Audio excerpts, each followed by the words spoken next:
Hi, Dr. TJ Dixon here, connecting to your best life. Today's message is called It All Boils Down to Relationship. Now, oftentimes when we hear the word relationship, we are thinking about a relationship with a significant other, a romantic relationship, if you will.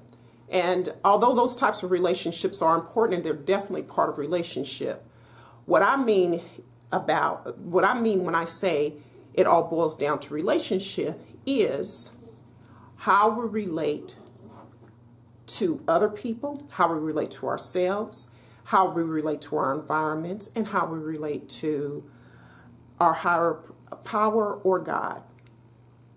So that's what today's message is going to be about, is how we do those types of relationships. So let's start with the most essential relationship that we can have, which is really our relationships with our higher power. Some call God, some call the universe. That relationship is so critical. Oftentimes we will hear there's various types of religions in the world. You may belong to a particular religion, but religion really focuses in a lot on the rules and how to stay within that particular organization. And while there's nothing wrong with that, I'm not saying that at all, the most important thing a religion can bring to someone is a closer relationship to God. And for you, it may come outside of the organized religion or religion. But that particular relationship, the relationship with God, is essential. It is one of the number one things that types of relationships that we can have. And why is that so important? Because when it comes down to our spirituality, when it comes down to having that insight, having the relationship with the Creator is one of the most powerful relationships, the most powerful relationship you can possibly have. When it's the Creator of all, and I like to think of God as all, you have this ultimate powerful being that is part of your team, that is part of your life, that actually created you, that can show you how to get where you're wanting to go in life, that co-creates your life with you. That relationship helps to improve our relationships with everything else dramatically.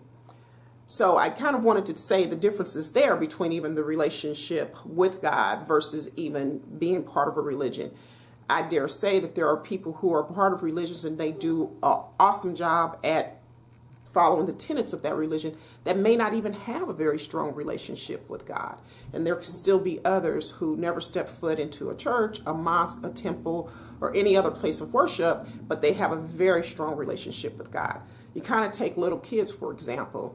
Little kids come onto this planet, I believe, having that very strong connection to God and totally understanding it is totally innate. And it's almost like when you see how the birds and the plants and the trees and even animals kind of, they just know. They know who they are. They know their purpose. They know what they're here to do. And they just be and are that. You see that kind of with little children. They do not really concern themselves and try to fit into someone's box or into someone's, set of rules in order to know God. They just do. They already do.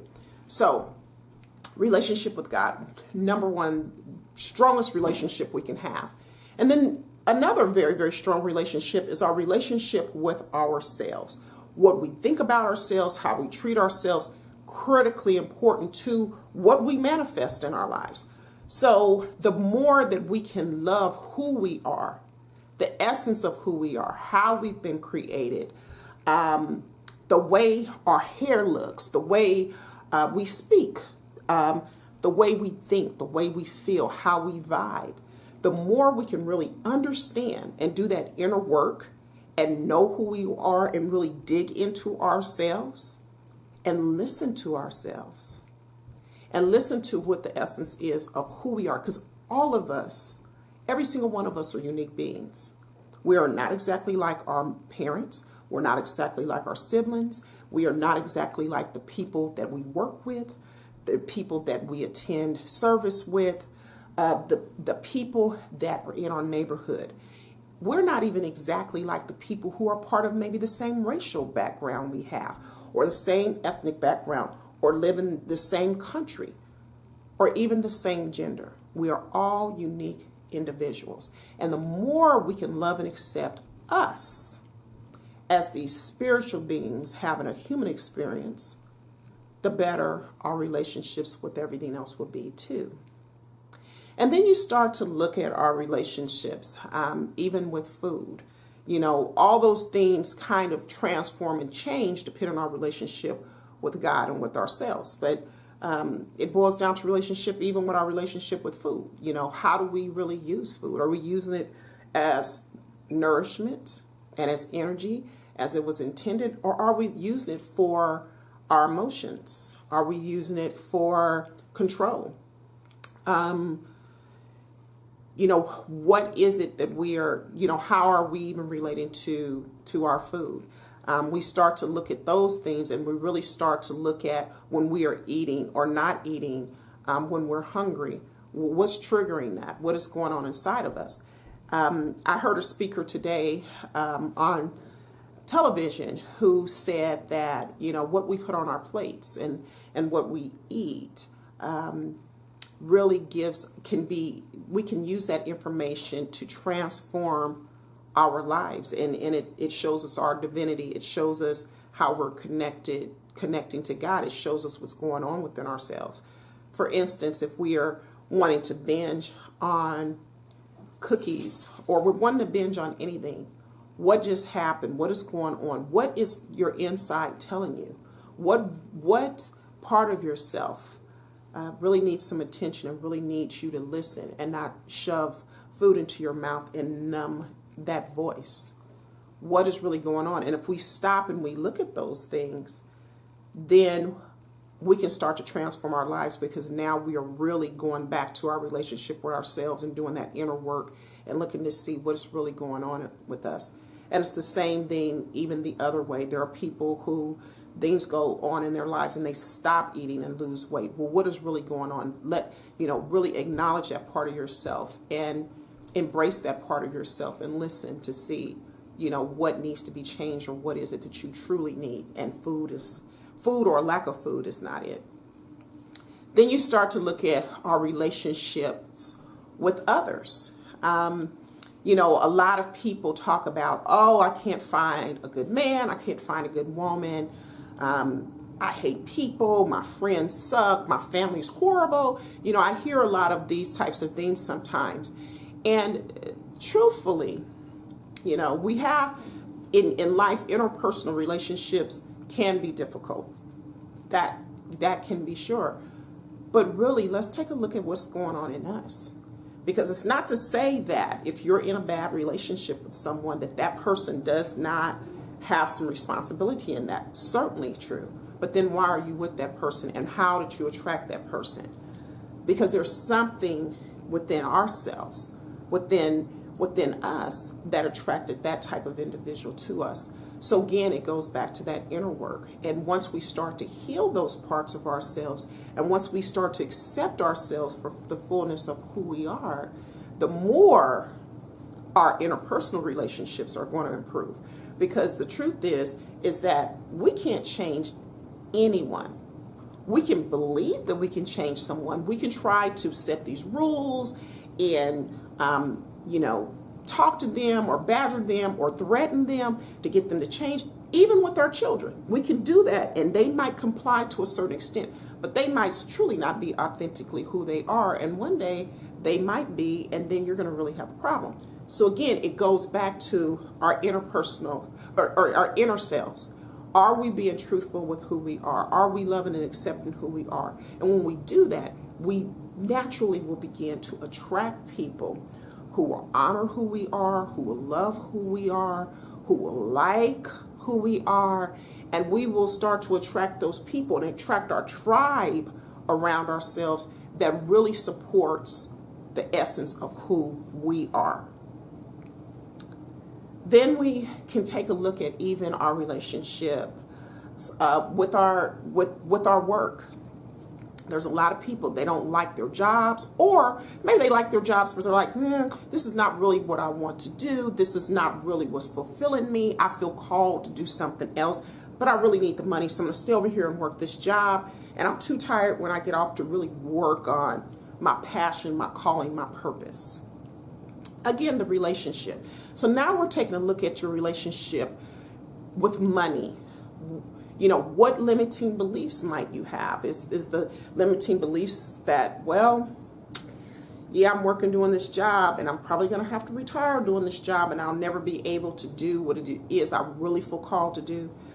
You know, what are those limiting beliefs and why couldn't you do it? Or, you know, is there a limiting belief? Well, you know, Jane Smith, she owns that really cool bakery, and I would love to own a really cool bakery because I love to bake and I love people and I really wanted to own my own business. But since Jane Smith has this business, there's not room for me to have a similar business.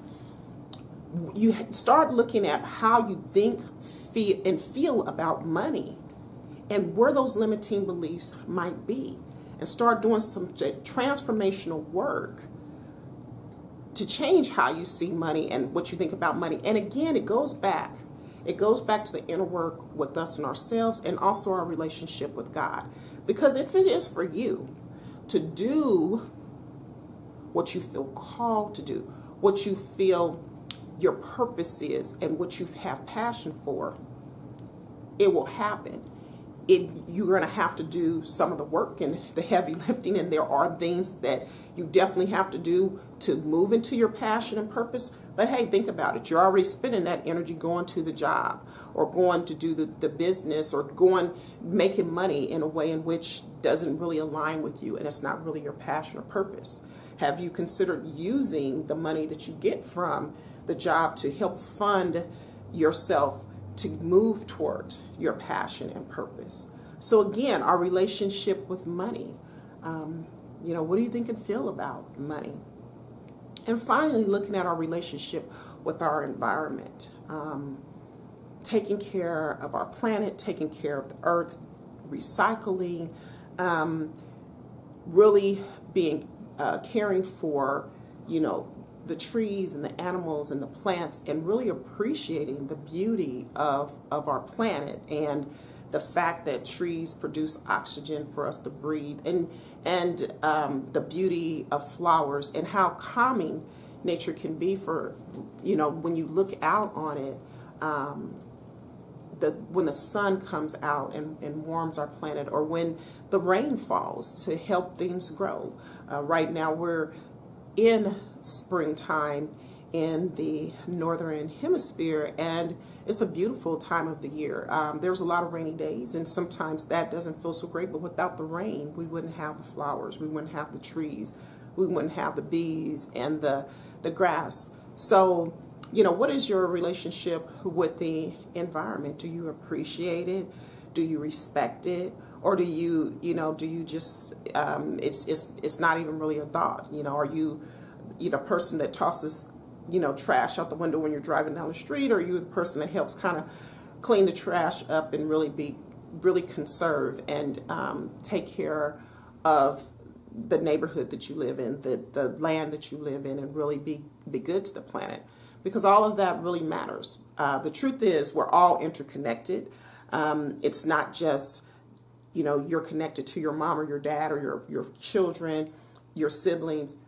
All of us are connected here on this planet, and we're not just connected to each other as human beings. We're also connected to our plants and to the environment, and recognizing that fact and really caring for that.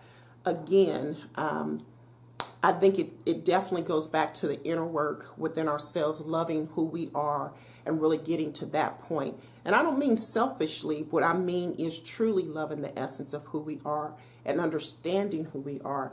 And then also our relationship right back to God, to the Creator, because all of it was created by the Creator. The plants, the people, the animals, created by God. So today's message again was on it all boils down to relationship. everything in our lives, it is truly about relationship. And the healthier and the more well we are, particularly within ourselves and with God, we can transform the relationships outside of ourselves that we have with others, with our environment, with food, with other people. Thank you for watching. I'd like to thank all of you who have subscribed to my channel. And if you like what you're seeing and you have not yet subscribed, please feel free to hit the subscribe button below. If you have any questions or comments, feel free to question or comment below. And if you would like to know more about the healing and wellness work I do, check out my website at www.drtjdixon.com, and may you live your best life.